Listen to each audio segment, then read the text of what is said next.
For years, women's bodies have been a battlefield for debate and controversy over their reproductive freedoms. Since the landmark decision of Roe v.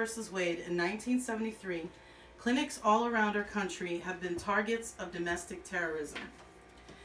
As a healthcare professional who worked at an abortion clinic for 6 years, I've experienced the horror of this epidemic in this field of work firsthand. For this reason, I feel it is imperative to have mandated protection for clinics. Several ways the government can help accomplish this is to mandate and fund buffer zones to all entrances, as well as add security cameras and bulletproof windows. This would help to ensure the safety of the clinic workers and the patients they serve. Abortion is recognized as a crucial segment of women's health care, and women should be able to exercise their constitutional right without the threat of physical violence. Women's clinics usually offer a variety of health services to women in the community. However, even if that clinic is multifaceted, the abortion aspect will usually overshadow everything that they do and will suffer the stigma and discrimination for offering that particular service.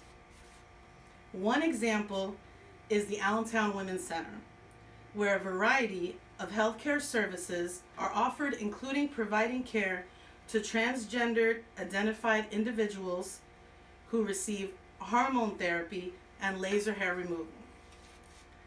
This means that other individuals that have a need to receive many other healthcare services from these types of facilities are also facing the same type of harassment just by association on a regular basis. To point out the severity of the situation, it is important to mention another facet of the abortion healthcare safety issue that society may not be aware of. The violence is not limited within the walls and the surrounding areas of the clinics.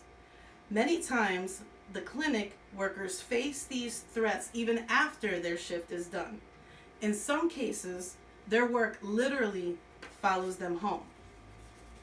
Christina Romero, from the book Living in the Crosshairs, The Untold Stories of Anti-Abortion Terrorism, says this about it. One day, I left to pick up the doctor and got to the corner of my house, and there's a big picture of the doctor with the bullseye on him, and every corner that I turned was another picture. So obviously they had followed me.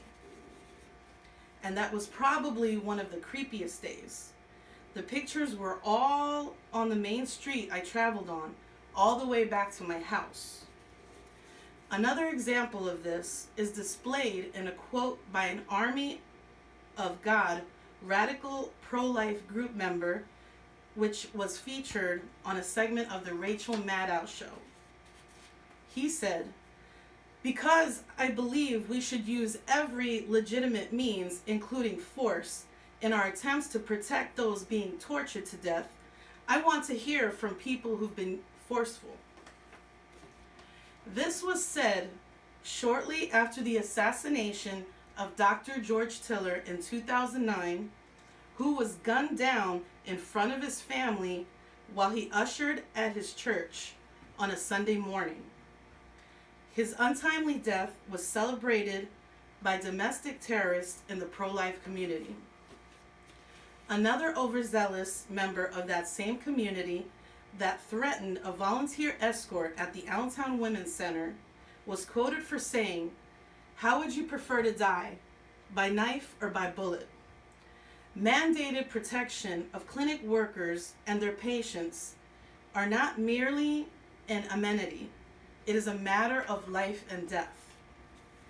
This type of constant verbal assault and violence is very damaging to the women that turn to these facilities for help and should not be tolerated. There are several methods that can be utilized to help keep abortion clinic workers and their patients safe. Two things that can be used are security cameras and bulletproof windows. These safety measures have been used for years in commercial banking institutions and can be just as useful in abortion clinics. There is less of a chance of violence when an area is under surveillance. And in the event of an attack, there can be visual evidence of the offense for the authorities to use in their investigation. Bulletproof windows can protect abortion clinic workers in the event of an invasion of the interior space. Both things can be a means of much needed protection to a clinic. Another important aspect in abortion clinic safety are buffer zones, a neutral area used to separate the protester and the clinic workers, volunteers, and patients. According to Nancy Northup, President and CEO of the Center for Reproductive Rights, buffer zones have long served as an important tool for defending the exercise of a range of rights, including access to schools, the ballot box, and to constitutionally protected reproductive health care. Another vital ingredient to help keep clinics safer would be the cooperation of local law enforcement authorities. According to Jennifer Boulanger, former executive director of the Allentown Women's Center, said that what is needed is stricter enforcement of laws. We need prevention efforts. We need local law enforcement to work with federal marshals and the Department of Justice to prevent this because it's gotten way out of control. Clinic workers shouldn't be told by local law enforcement that this is to be expected because of their chosen profession, which is what she was told by police. According to Sarah Facety, assistant director of the Allentown Women's Center, who has been in the field for 15 years, she says, "I don't think the public knows the struggle of the intimidation and harassment that the clinic workers face on a daily basis. Abortion is basic health care, and it will continue to be around whether it's legal or not. For this reason, access to legal and safe abortion must be protected." The debate over abortion has been around for a very long time and most likely will not end anytime soon. Both sides of this controversial argument are obviously very adamant about their positions. Whether through clinic violence or political attempts to shut down clinics altogether, women in this country experience challenges when accessing reproductive health care services.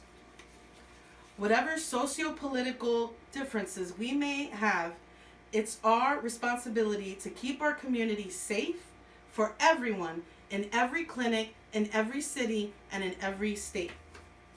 The fact remains that abortion is still a women's constitutional right, and it is important that it be protected.